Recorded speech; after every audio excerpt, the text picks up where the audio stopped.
In the first chapter of Luke, beginning in verse 67, we have what is called the Canticle of Zachariah. So Zachariah is the father of John the Baptist.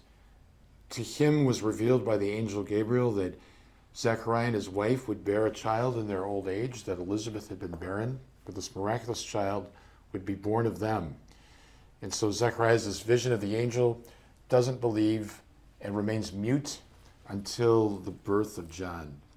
So there's this wondrous moment when his tongue is loosed and he breaks into this song of praise, blessing and praising God for what he has done.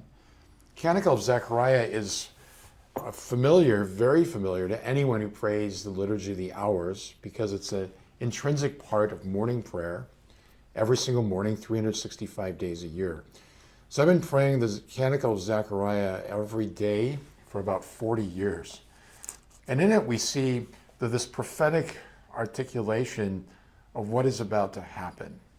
That John's role is to give witness to the Lord who is so near and is breaking into our world. And so my favorite part is beginning in verse 76. Zachariah is speaking to John. He's speaking to his baby son. And he says, "You, child, will be called prophet of the Most High, for you will go before the Lord to prepare his way, to give his people knowledge of salvation by the forgiveness of their sins. Because of the tender compassion of our God, the dawn from on high shall break upon us, to shine on those who dwell in darkness and the shadow of death, and to guide our feet into the way of peace."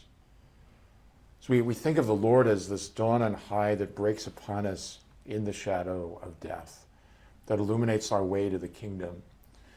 It reminds us of that beautiful Christmas passage from Isaiah when he says, "In a people living in a place of gloom and darkness, a brilliant light has shone." So the power of God's light that penetrates even the deepest of darkness and overcomes even the most profound of sins, Jesus Christ for us.